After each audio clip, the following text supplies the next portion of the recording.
Aujourd'hui, on a le bonheur d'être accueillis chez les Touilleurs avec Sylvain et François qui va nous faire une de ces recettes classiques que tu connais sûrement. Je connais très bien. Je la mange régulièrement. Oui, c'est d'ailleurs délicieux. C'est comme une recette fétiche chez les Touilleurs parce que c'est une des premières recettes que vous avez mises sur vos cartes recettes. Puis elle a une histoire, cette recette. Oui, une petite histoire en fait très simple. C'est parce que quand tu m'as demandé de penser aux épinards, tout de suite ça m'est venu. Quand j'étais comédien, je le suis encore, mais disons que je le pratique moins. Regarde, pendant qu'il fait son rebirth, là, moi, je reviens tantôt après que j'ai fait. Travaillez bien, puis on mange ensemble. On se retrouve à la dégustation. Merci. All right. Oui, c'est ça. Comme comédien, tu sais, des fois, on se retrouve dans des programmes doubles, dans le sens où on joue l'après-midi, puis on joue le soir. Entre les deux, au lieu de se démaquiller, de se changer complètement, puis de partir manger, on se faisait des potlucks. Fait qu'on apportait tous quelque chose, puis tout ça. Puis ça, c'était Sylvie Drapeau, une grande épicurienne entre toutes, qui arrivait avec ça, puis j'ai dit « Ah, ça, c'est vraiment une belle recette, tous des bons ingrédients, faciles. » Fait que quelqu'un, même qui cuisine pas beaucoup, c'est facile. Ah, OK, c'est le fun. Alors, on y va. Moi, je vais rouler la pâte. C'est de la pâte feuilletée. On a 400 grammes de pâte feuilletée du commerce. Du commerce, c'est pas nécessaire de la faire soi-même. Pendant ce temps-là, moi, je vais préparer mes ingrédients dans le sens où c'est de la ricotte ici. Oui. Quand on achète un contenant de ricotta, c'est à peu près la moitié, 200 grammes de ricotta. Parfait. Fait que comme ça.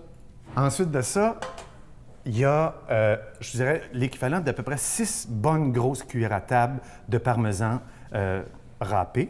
On a 2 œufs. On mélange tout ça ensemble, puis là, après ça, on va faire tomber nos épinards avec les lardons. On va mélanger ça, on va enfourner. Ça va sentir le bonheur. Ça va vraiment être très, très bon. J'adore déjà tous les ingrédients. Comme oui, tu hein? disais tantôt, c'est un air de Méditerranée. Oui, hein? oui. Ça nous fait voyager en même temps. Exactement.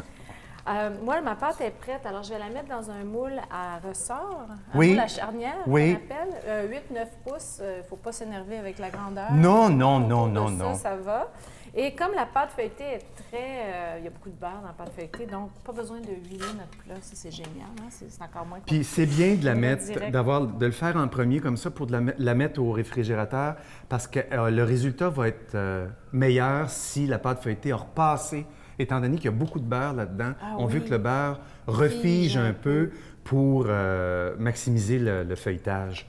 Okay. Muscade fraîche. Oui. C'est sûr que si on a de la muscade à la maison en pot, ça va, c'est correct. Mais quand on a de la fraîche, puis qu'on utilise toujours la petite microplane comme ça, là, ça sent bien bon. De toute façon, hein? Mais puis si vous ne l'avez pas, c'est correct. Aussitôt qu'il y a des épinards dans quelque chose, là, la muscade a fait son travail. C'est vrai. Puis ça relève. C'est comme une épice en tant que telle, qu'on ne goûte pas vraiment beaucoup elle-même, mais qui rehausse les autres. On a des beaux raisins dorés, des gros, mais ça pourrait être des plus petits, ça pourrait être des petits raisins secs qu'on a à la maison aussi. Oui, oui, oui.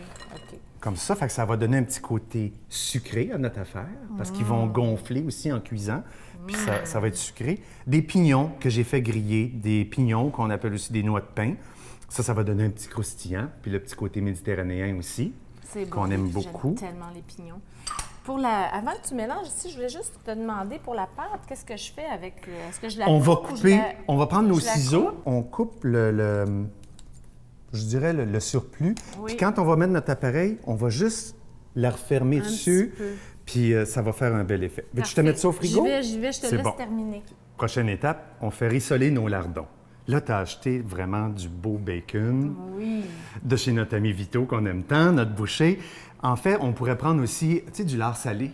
Oui. Mais si on prend du lard salé, qui est moins cher puis qui est vraiment disponible partout, il faudrait le faire blanchir un peu dans de l'eau bouillante pour qu'il perde du sel un peu parce que ça va être trop salé, notre affaire. Parfait, J'ai mis un petit peu d'huile pour favoriser le rissolement. Une petite huile d'olive. On veut leur donner une belle petite couleur. Puis on va garder... Et ça, c'est le côté cochon de cette tourte-là, c'est qu'on va garder tout le gras là. J'égouterai rien de ça. Je vais faire cuire mes épinards là-dedans. On va les faire tomber. Mais j'aime ça, pas les faire tomber trop longtemps. Fait que c'est pour ça que je fais toujours cette partie-là ici de mon fromage, tout l'appareil avant, pour être prêt, parce que j'aime pas ça parce que ça va retourner au four. Puis si ça cuit trop, les épinards, à un moment donné, c'est comme trop. Tu sais, il en reste plus. Nathalie, on y est. C'est parfait. Moelleux un peu, mais une belle coloration. On veut pas qu'il soit trop croustillant, là, juste beau. Excellent. On ajoute... Je vais aller chercher la pâte. Oui, va chercher la pâte. Moi, je fais tomber les épinards. Prenez-vous toujours quand même une grande casserole, parce qu'au début, ça prend beaucoup d'espace. Voyez-vous, on pourrait y aller plus bas. OK. Tu sais, les faire descendre encore plus, mais je trouve que là, c'est assez. Ça, Je coupe mon rond, je coupe C'est ce qu'on le feu. appelle les épinards tombés. Hein, on peut regarder ce que ça fait, un épinard, quand ça tombe. Ça réduit de moitié, puis ça reste encore dans sa forme d'épinard. Et puis là, c'est là qu'on ajoute l'appareil qu'on a fait de ricotte, de parmesan, d'œufs, de pignons, de raisin, que des bonnes choses. Alors, je verse tout le mélange dans notre pâte, puis là, on va rabattre. Tu sais, tantôt, je te disais, je veux pas... Peut-être même que je vais pouvoir en recouper un peu, parce que je veux pas que ça soit trop avec de la pâte, là. Mais de la pâte feuilletée, c'est tellement bon. Mais c'est tellement bon. Croustille dans les dents. Puis les enfants aiment ça. oui. Puis là, on va faire ça. C'est très rustique. Ça va donner quelque chose un aspect très campagne, là. On est prêt, on l'enfourne. Je dirais 45 minutes à 1 heure. Et voilà, ma belle Nathalie. Oh, que c'est beau, ça sent bon. Ce qui est le fun dans ces moules-là, c'est que en ouvrant comme ça, regarde comment c'est le fun. La pâte est déjà très beurrée, fait qu'on n'a pas besoin de beurrer au préalable, ça se dégage facilement. Puis on a une super belle tourte. C'est beau. Ah, c'est J'attaque magnifique. ça. Ah, ça va être bon. Alors, pour accompagner la tourte Oui. aux épinards, j'ai découvert un vin récemment, un nouveau vin de l'Oregon. Oh, J'aime qu'on beaucoup. aime ça déjà. Oh, moi aussi, j'adore cette région. Alors, un vin américain, je trouvais que ça allait bien avec cette tourte aux épinards, qui a des raisins secs, qui a des pignons. Moi, j'ai un bon coup de cœur sur ce vin-là. Puis c'est un vin qui est abordable, qui est disponible. Salut, dans le Nathalie. secteur. Hey, tiens encore. Merci. Ah, c'est Mais ça, bon, c'est- ça marche avec les épinards, je suis tellement contente. Oui, parce qu'en fait, ça C'est peut être le fun. difficile. Oui, c'est pas Le truc évident. ferreux des épinards peut être difficile à pairer avec un vin. Puis je trouve que c'est vraiment Ça bien marche, réussi. hein? Puis, Toi, le raisin, bien, ouais. un petit Viens côté sucré adoucir, Ouais. oui. qu'on retrouve un peu Bravo! dans ton vin. Dans le Ça, fruit. c'est bon. T'as tous les talents, toi. C'est le fun, hein? On t'aime. Ah oui! J'aime.